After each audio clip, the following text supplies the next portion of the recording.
এমন নদী পৃথিবীতে একটাই আছে, যে নদীতে প্রকৃতি আপন খেয়ালে বছরের অর্ধেক দিনই মেতে থাকে আলোর খেলায়, যা শুরু হলে চলে প্রায় 9 ঘন্টা।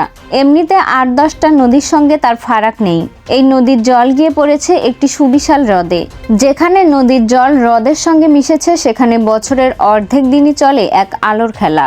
আকাশ থেকে সে আলো নেমে আসে মাটিতে, চারপাশ আলোয় ঝলসে ওঠে।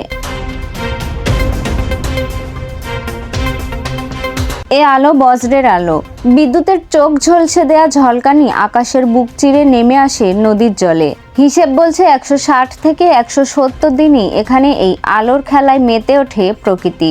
যেদিন আলোর খেলা হয় সেদিন গড়ে 9 ঘন্টা ধরে চলে এই বিদ্যুতের ঝলকানি।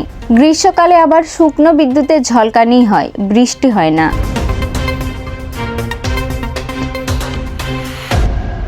বজ্রপাতের আগে বিদ্যুতের ঝলকানি তো সকলেই দেখেছেন, কিন্তু এখানে প্রতি মিনিটে 16 থেকে 40 বার জ্বলে ওঠে আকাশ থেকে মাটি।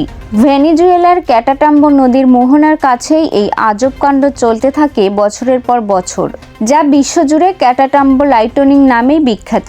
পৃথিবীতে এমন কোনো জায়গা নেই যেখানে এত ঘন ঘন বজ্রপাত হয়।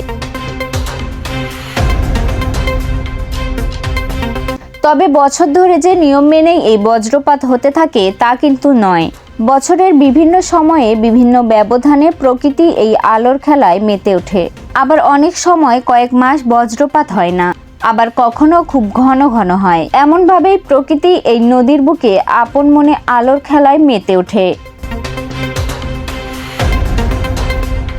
ডেস্ক রিপোর্ট, সবুজ বাংলা।